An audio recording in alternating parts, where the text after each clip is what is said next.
Okay, so there is tons of different ways that you can start making money on your Twitch stream. This is really bright, let's move. So the main ones that you'll probably see are ad revenue, Twitch bits, subscribers, and donations. But then there's even more options than that, because if you look externally from those services that you're streaming on, like Twitch and YouTube, you can do merch sales, digital stuff like Patreon and subscription services, and basically anything you want. You can just sell stuff externally. Sorry, my cat is just like taking over the video.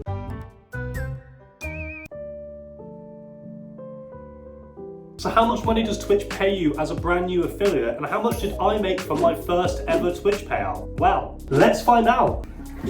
So I was reluctant to make this video because a lot of these videos out there where it's my first Twitch payout and stuff like that will be kind of not dishonest, but kind of pre-loaded with telling you more about what you want to hear and telling you, well, the truth. And basically what I mean by this is if you have a pre-existing community on YouTube, TikTok, whatever it might be, obviously when you start on Twitch, that's an advantage. It might not feel like that, but it is. You're going to have more viewers, potentially more money coming in, and obviously that's going to skew the figures compared to that of someone that's just started on Twitch, no prior following, no prior people. Obviously those two figures are going to be completely different. I would consider myself the latter. So just so you know, I didn't have a pre-existing community, so my first payout is based solely on the month I became affiliate till the month or so, or 2 months I think it took me to reach the payout threshold after.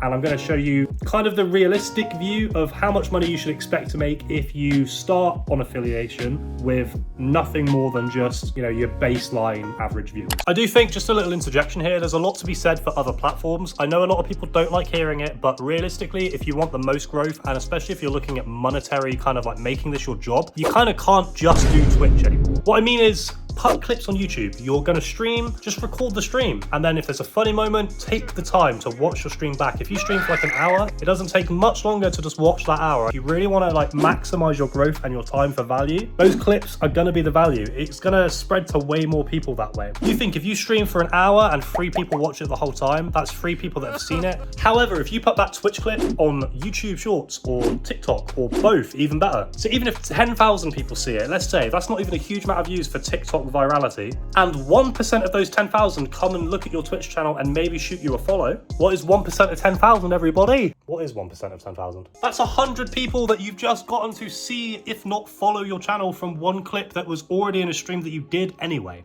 I really hope that maths is right because I did it in my head. So really do consider the impact of putting clips on other platforms and building yourself a community there. It can really help you out, especially like I say, if you want to make this a career. So when I hit affiliate, you needed to have 3 average viewers to get there. That was one of the criteria. There's a few others as well. I surpassed it a little bit. I had about 10 average viewers on a good day, maybe like 7 or 8 on a, you know, bad day. It was still great in my opinion. And these are the figures that I was kind of outputting at that time. So I've zoomed in for you for ease of use, but basically I made $160, and this was, like I said, about across 2 months. So I think I'm in the UK, so the threshold was about $100. So for us, that's about £70, and I didn't hit that threshold in the first month, but I got close, so it then rolled over to the next month, which is what happens if you don't hit 100 or whatever it is in your country. It'll roll over to the next month, and as long as you surpass it then, you'll then get paid it kind of the month after that, if that makes sense. So I eventually made $160. I attached my tax information to this, which I do recommend doing just so it's paid for you. It's an option in the UK. I'm not sure about the US and other places. So when that came through to me, tax was deducted from it. It is a taxable income. You might not know that, but it is. You have to pay tax from what you earn on here. Don't get yourself caught. And then of course for me, there was a conversion rate because it was going from dollars into pounds to hit my bank account. So after tax and after the conversion, $160 looked more like about £110. And as you can see here, that was based on mostly subscriptions. The good thing is you can see the charts here as well, just while I'm here. It does give you a breakdown so you can look at the different stuff. I also did have extensions. Hello. I would say that Twitch Bits is one of the best ones for this. So basically Twitch Bits have extensions and different options that you can do for people to do sounds and stuff like that. So if you don't want people to just have to donate for the willingness of doing it, you can actually reward them by playing sound effects, by putting stickers on your stream. I made a video on that as well if you want to see it. I don't want to plug too many videos, but look into extensions. It's on Twitch. You can search it really easily. Some great options here for promoting Twitch Bit use on your channel. Because like I spoke about, that's a great way of making money. It incentivizes people to use Twitch Bits. So every bit is about a penny. If that adds up, that's quite good. Some people just come in and cheer a couple of bits to be like, hey, have a good stream, you know, stuff like that. It's basically a more chill way of donating without just going, here's money. The extensions are super smart with this because you can then incentivize it, like I said, so it makes it a bit better. Ad revenue, as you can see, is basically nil point. Something that's worth bearing in mind with ad revenue though is that if you go on Twitch and click on anyone that's like an affiliate or higher and you're not subscribed to that channel, you're going to be hit with an ad. That might not seem like a bad problem to you. You might be thinking, well, that's great, I'm going to get paid the ad revenue. But actually what that's doing is whenever somebody clicks on your stream, rather than seeing gameplay like this here, they're seeing an advert and they're more likely to click away because they're not going to want to sit through that and wait for you when they could just find someone else that doesn't have an advert. That's not to say that being an affiliate is all bad. There's obviously a whole bunch of benefits, but if you're more interested in the sort of pros and cons, I do have a video on my channel specifically tackling this if you want to look into that a bit more. Like I said, I had some streams. I was streaming Roblox in one of the lockdowns. That was one of my highest viewed streams for like a couple of weeks in a row. I think I was hitting around 20 to 30 viewers, give or take. And I was doing giveaways, so I was making a lot of follows per stream. As you can see, it gave me a lot of followers over that time. What I would say about giveaways is be careful. A lot of people will follow and then just dead ass unfollow. They just want to enter the giveaway, but it is a good way of growing somewhat if you use it correctly. But I'll get more into that in another time. But that is just about everything I made money from. Ad revenue barely gets you anything, admittedly. Unless you're a big streamer of loads of average viewers, you're not going to be pulling in loads of AdSense. Like I think a lot of people think that's where most of the money comes from on Twitch. It really isn't when you're low time. If you're a small streamer, and I'm talking a small streamer, you're probably looking at getting a few subscribers if you're lucky. Maybe some people will come in and do Twitch bits. You might get lucky with some donations. So it's definitely worth saying that if you want to do donations, try and make an incentive for it. At one point, I did one of the hottest sauces I think I've ever had as a little reward. Don't do that, but do something similar. But like I said, for me, this was sort of like give or take an average of about 10 average viewers. It was streaming about 3 or 4 times a week in the evening. Sometimes I would do a full day if I had the time. And be prepared for some streams to net you literally zero money. Sometimes you just won't make money. You'll get like a penny of ad revenue, no new subs, no bits. You shouldn't basically do that solely as the motivation. Definitely make sure you have a passion for this first. If you're doing this just as a monetary venture, definitely build an audience somewhere else and then bring it to Twitch, or at least come in it with realistic expectations and some kind of patience, because it does take a lot. But if you are interested in more ways to grow, how to use extensions properly and all of that jazz, basically everything you need to know about Twitch, I'm going to be plopping on this channel. Plopping is such a good word. I'm going to use that more. Plopping.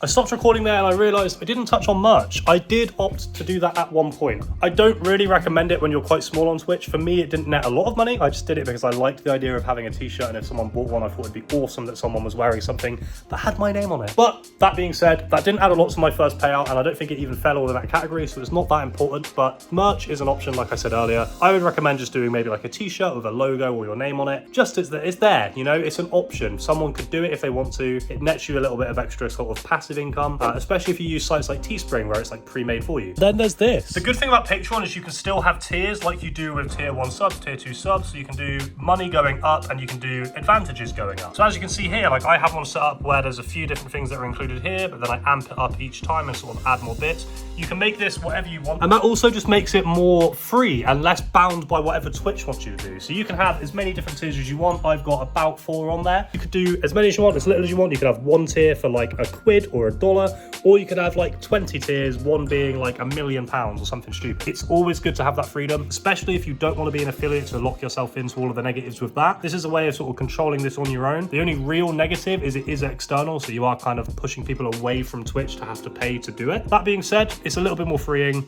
It's up to you. Just thought I'd mention it. So a lot of people seem to think that to be successful and make money on Twitch, you need to be streaming every single day. Consistency, grinding is king. Let's all grind together, yeah. Or even worse, people think that you have to be like goated at a game like League of Legends or Fortnite or Valorant, be one of the best in the world, have coaches everywhere, and like one of those PCs with water in it. Or that you have to be like the next comedic genius with memes popping up everywhere and making people go, ha ha! But that's not the only ways that you can be successful. You can also be successful by streaming smart, making good choices. Big brain! Do you have a big brain? I know you do, because you wouldn't have clicked on this video if you weren't considering your success for yourself. You smart, you loyal. Another one. No, but for real, you wouldn't be watching videos like this if you weren't interested in that financial space and the success of your own channel. So that's a great first step. Now keep it going. But there we have it. Hopefully you've got a little bit of a better idea now of how the sort of income on Twitch works, especially when you're a brand new affiliate and you've just started making money. For me, it always comes back to the same cheesy, overarching advice that I always preach. Just do this because you're passionate and you're happy to do it. Don't just do it for money. If money is your complete and only focus, you're not going to find happiness doing this. You might, I'm not saying you won't, and the money's good, of course. But the most important thing is that you're happy to be streaming and making content, whatever that may be. Make sure that's your top priority above anything else. Money, anything. If this did help you though, leaving a like would mean a whole lot to me. I'm still new at this, so I want to grow this channel, so subscribe as well if you want more content just like this. I'm going to be making a ton of videos on YouTube growth, Twitch growth, just general stuff like that, editing, social media, all of that jazz. So if that sounds like a bit of you, stick around. I'd love to have you. But above all else, I wish you the very best with your streaming life, your streaming career, however you prefer to call it. And I hope you learned something from me today, or at least something was useful for you. God bless, take care, catch you in the next one.